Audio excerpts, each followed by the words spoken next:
GameJolt.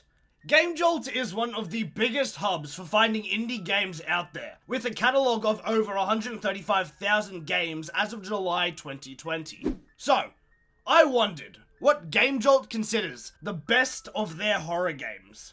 Well, it was Bendy and the Ink Machine, but it costs money and is well known, and I've already made my thoughts about the series public, albeit a bit harsh and hyperbolized. But beside it was an interesting title, the Happyhills Homicide. This game is supposedly of the best horror games on GameJolt's. Its thumbnail and banner are intriguing, and I dug the art style, so I gave it a download.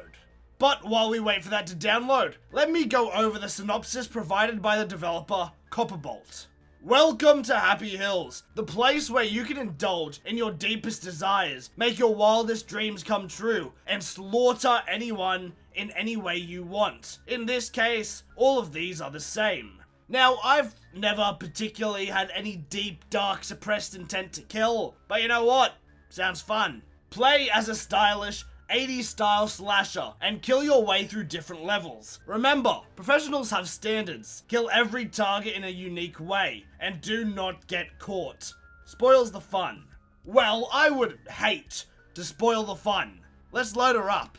This video contains spoilers for the game The Happyhills Homicide. This game, according to GameJolt, contains intense cartoon violence, intense fantasy violence, intense realistic violence, blood and gore, alcohol reference, suggestive themes, comical shenanigans.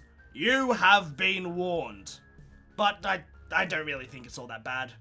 Development. At the end of 2020, start of 2021, Copperbolt released the early access of his new game. Development progressed steadily as Copperbolt would release updates to the game, but then he vanished. Well, he didn't really vanish as he would reply to comments, but in terms of development, nothing.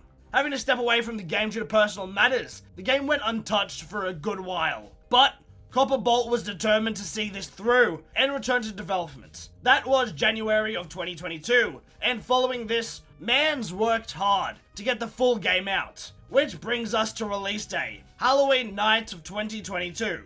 Yeah, okay, sorry, I'm a bit late to the party. Game came out, and it was well received. There you have it. Gameplay. If I'm being honest, there really isn't much of a game, or the game is just pretty simple. We, as Mr. Scary Killer Man, break into houses and game end those who have wronged us. My first gripe with the game comes within the first opening seconds. Arrow keys. Fuck, man. Just let me use my WASDs. Well, anyways, we solve some simple puzzles, and our reward is a bloody murder. I'll give off some examples. Tape 4, Reign of Fire, takes place on a stormy night. We break into a house with a large sleeping dog in the living room. As to avoid alerting the dog, which would likely rip us to shreds, we can only move during a thunderstrike. We can then collect a couple items, which ultimately torch our showering victim. Or there's Tape 11, Death from Below, in which we have to avoid the rifle torch of a fisherman by submerging ourselves underwater. This allows us to get hold of a harpoon gun. Zed. But yeah, they're all very simple. Not to say that is a bad thing. Whilst yes, there isn't too much to do, the gameplay is charming. The only tape I struggled with was Tape 16, No Loose Ends, in which we attempt to kill the character Madison, a victim who got away on a previous tape. Hi! I got a pipe, let's smoke it, baby! Freeze. You see, after getting inside her house, which wasn't an issue, we search the house for Madison. We enter her room, and she jumps out the closet with a knife. The Z prompt appears, but she stabs me. Try again. So I do, but this time, there is no Z prompt, and she stabs me anyways. And then again, and again, and again. This stage took me 10 whole minutes, but it turns out I was just an idiot. Thing is, knowing that there was a Z prompt and that Madison was going to stab me in this idle section, I would be preemptively hitting buttons, which, unbeknownst to me, triggered Madison to instantly stab. If I had just waited without pressing nothing, I would get the QuickTime event to dodge her swing, and eventually lead me to breaking her head with a baseball bat. The biggest challenge of this game was my patience. But yeah, the game, whilst minimalistic and easy, has its own charm. Story. Like the gameplay, the story is very simple, but it works and gives motive for Mr. Killer Man. Throughout our playthrough are the Happyhills Vice stages, in which we play as a detective investigating the homicide. We control him as he checks the crime scene of one of the victims. By the last Happyhills Vice, the detective has put the pieces together.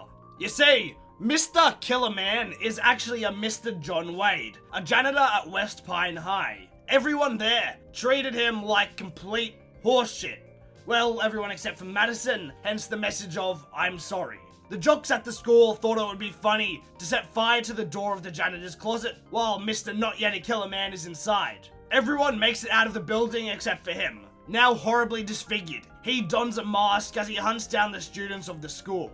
In the last tape, tape 20, Meet Your Maker, we take control of the detective after we, as Mr. Killer Man, traps the hideout. We have a final throwdown, which is pretty fun, and the dick, Brian with a wire like rice gum, kills the killer.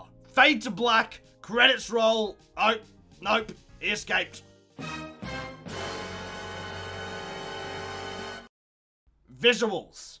I really like the art style of this game. The 2D aesthetic is very charming. All the character sprites are great, especially the killer. The backgrounds are very well made, and most importantly, the violence and gore. It is violent. It is bloody. It is gruesome. It is made out of pixels, so it looks really cool, but also goofy at the same time, which I do think is a good thing.